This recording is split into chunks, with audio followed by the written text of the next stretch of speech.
안녕하세요. 닥터제이 장의사입니다. 오늘은 탄핵 소추를 당한 현 대통령 윤석열의 운명을 가를 헌법재판관에 대해 알아보겠습니다.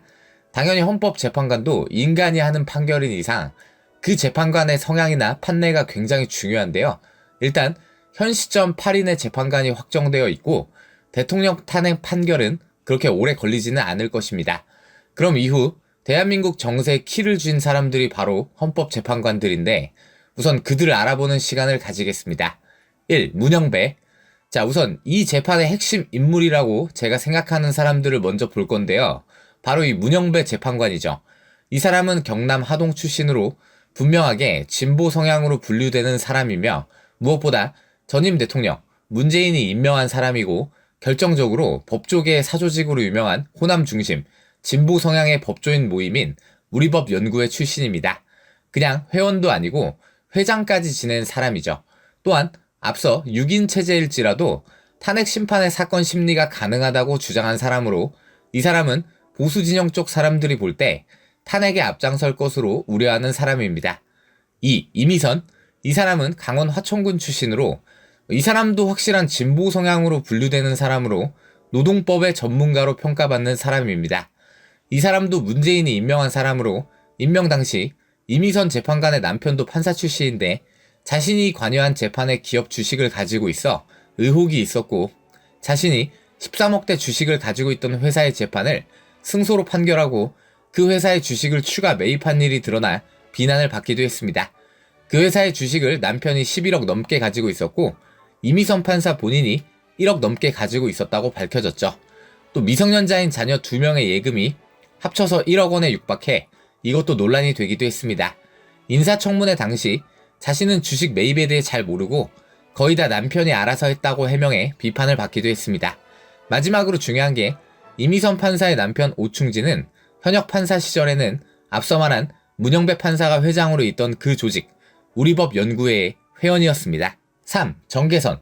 이 사람은 이제 100% 탄핵에 힘을 실어줄 것으로 예상되는 사람이고 최근 대통령 권한대행 최상목이 더불어민주당이 선출한 인사를 임명한 케이스입니다. 강원도 양양 출신이며 애당초 민주당이 추천한 인사고 이 사람도 우리법 연구회 회원 출신자입니다. 서울대 의대와 서울대 법대를 모두 합격한 인물이고 사법연수원도 수석으로 이수한 전설을 가진 인물로 일단 이번 재판에서는 노선이 100% 확실할 것으로 생각되는 인물이죠. 또 여성 법관의 중요성과 필요성을 말하기도 했던 사람으로 그쪽 성향도 가지고 있는 것으로 보입니다. 4. 조한창. 자, 경기 수원 출신으로 이 사람은 권한대행 최상목이 임명한 재판관 2명 중 국민의힘이 선출한 재판관입니다.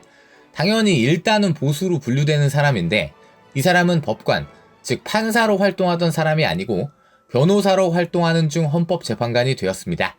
눈여겨봐야 할 게 당연히 이 사람의 임명 청문회에서는 민주당이 달려들었는데 조한창은 민주당 측에 살살 기는 듯한 모습을 보여 이번 재판에도 국민의힘이 추천했음에도 믿을 수 없다는 보수적 인사들의 평이 많습니다.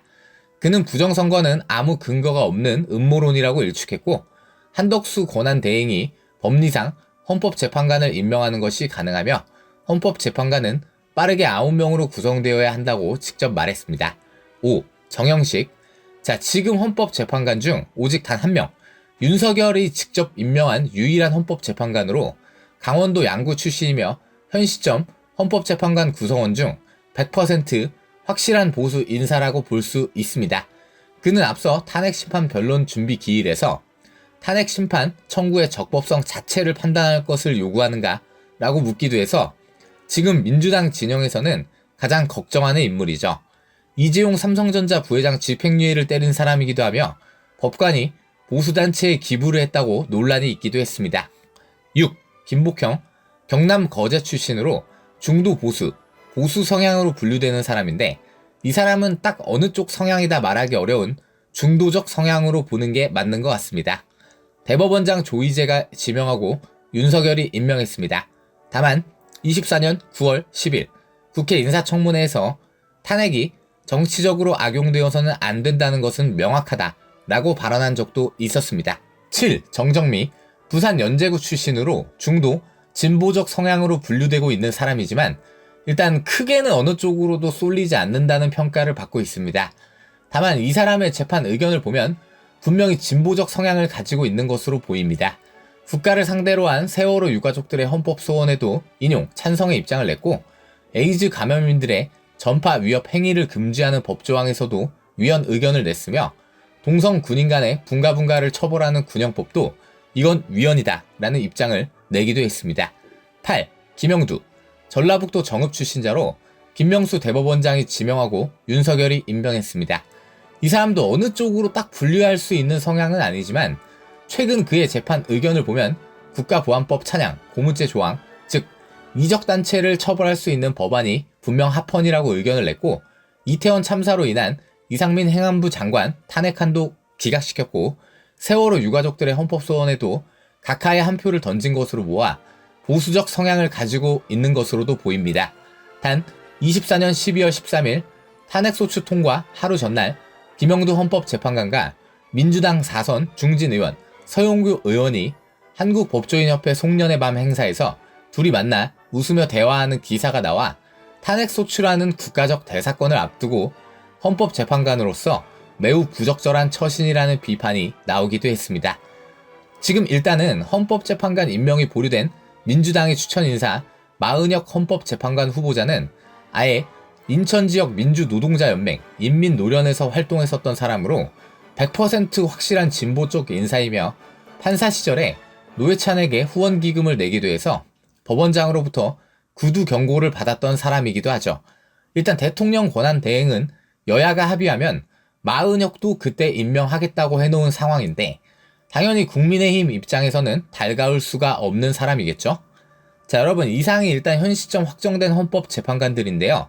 일단 저의 개인적 생각으로는 헌법재판관 구성으로만 봤을 때 예상하자면 윤석열은 탄핵될 확률이 90% 이상이라고 봅니다. 정식 재판으로는 그럴 확률이 매우 높다고 봅니다.